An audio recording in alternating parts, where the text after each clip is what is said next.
Bonsoir.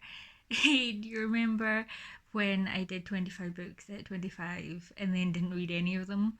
Um, I have two books here, um, and I'm going to be reading Anseo, I think that's how you pronounce it, by Una Kavanagh, which is a memoir about this um, transracial, transnational adoptee who was brought up in Ireland, and Minor Feelings by Kathy Park Hong, which is about racism, anti-Asian racism in America. Uh, so some light reading. Um, I'm going to be doing both of them in this vlog. I think we'll see. We'll see how it all pans out. But there will be vlogs for each, definitely.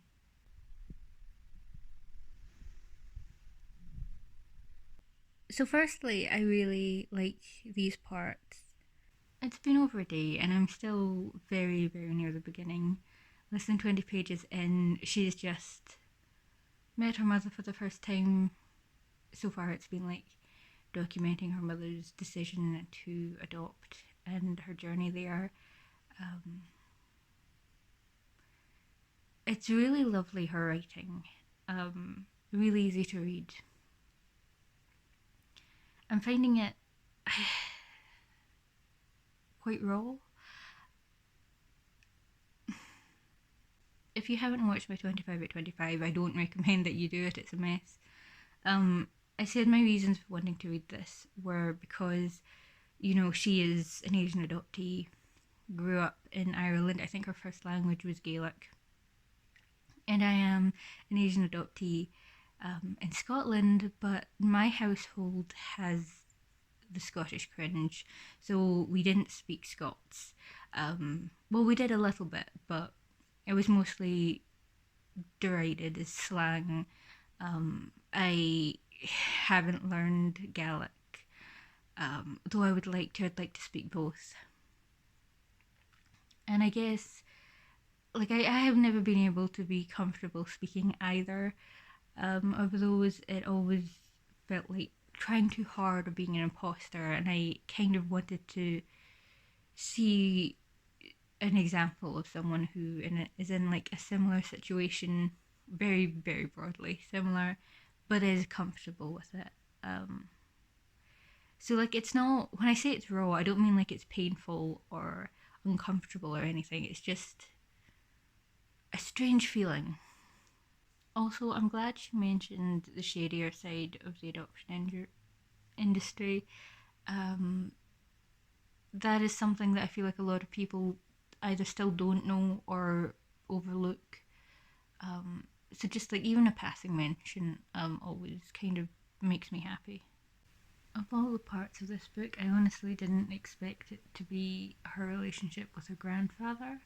That would be like the most emotional part to read, because I have like very purposefully, with the exception of like two memoirs which were given to me by my grandparents, I've stayed well away from like books featuring adoption that aren't like pure fantasies that don't deal with it.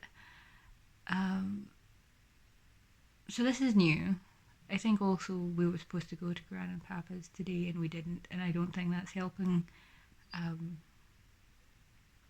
yeah, that's an interesting turn of events.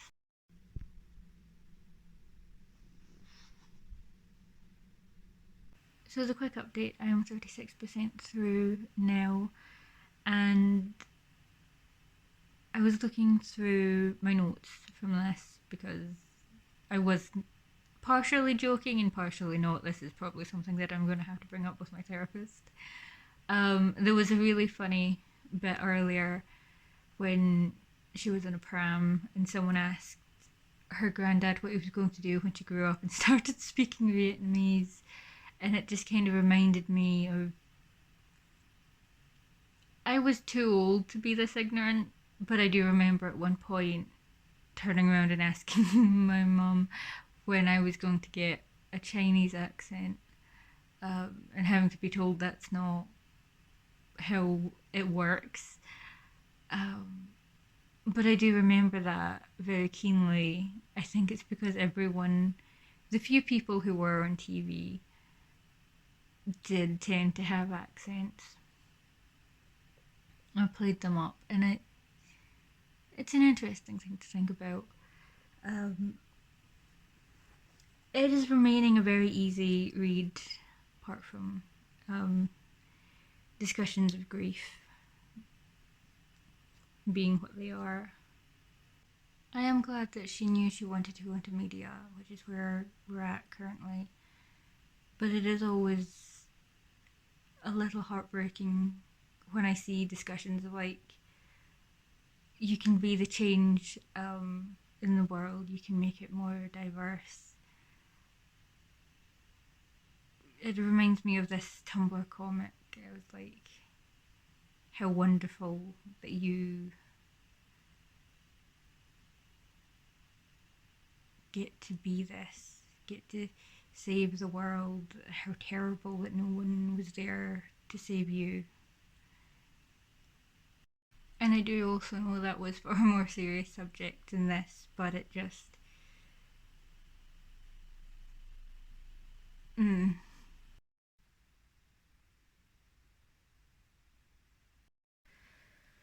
Okay, so when I first heard of Unaman, it was in like a discussion relating to the racist attack.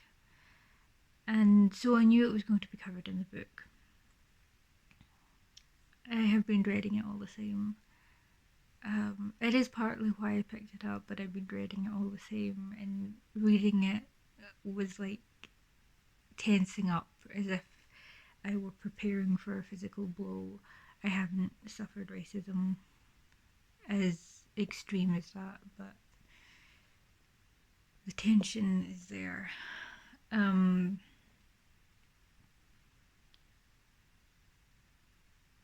There's something so depressing about reading.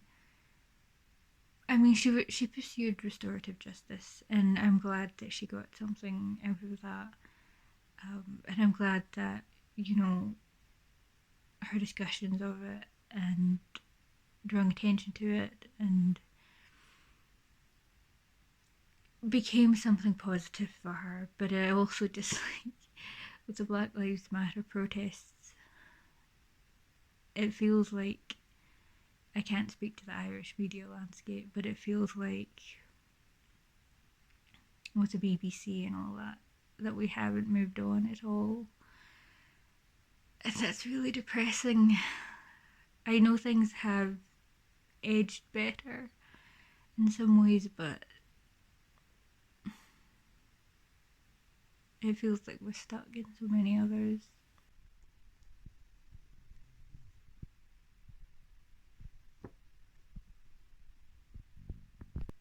Honestly, I think that looks like quite a bit of progress, so I'm a wee bit confused why Goodreads is saying it's just like 57%. Um, but that's good progress anyway.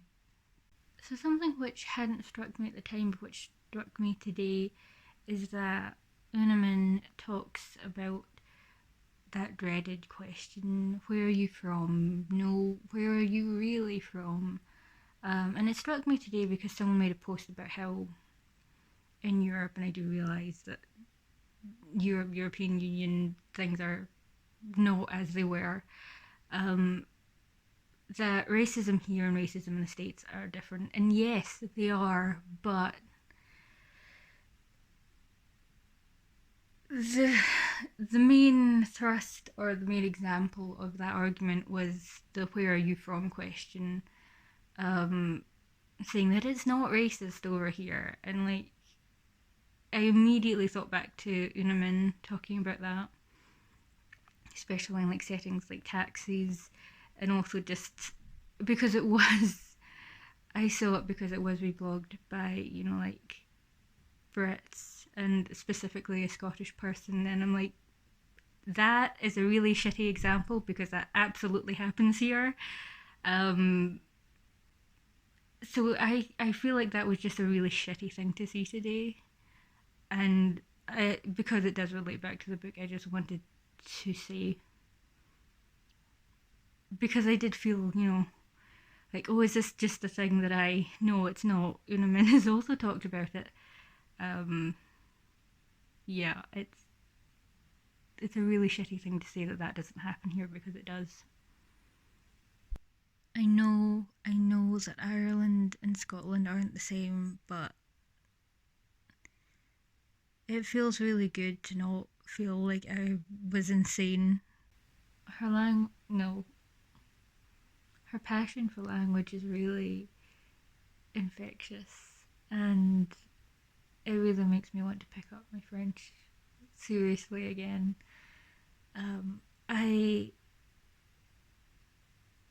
I love her love for language, and I love that it almost ends on a chapter of resources for learning the language. My favourite being TG Largan, the YouTube channel, which is just music covers and some original, I think, as well. It's lovely. I would say, like, the phrases of the day are wonderful, and the examples given were very sweary and hilarious. But it is a shame. I do love the emphasis on it as a living language, because that's something that you also see naysayers claim is not the case with Gaelic and Scots. But in creating translations for modern slang, it is a shame that those words are actually AAVE. Just like, so much passion for language, and this is for minority languages, and this is one that you've kind of plastered over by not giving it its due. But it is a wonderful book, and if you're at all interested in the language, I would definitely give it a go. Hey, quick editing clip here. I want to reiterate that I do really love this book. I think it's great and it's immensely readable. However, I did mention that I picked this up for 25 at 25, and I chose it because I thought it was the memoir about a transracial, transnational adoptee discussing that.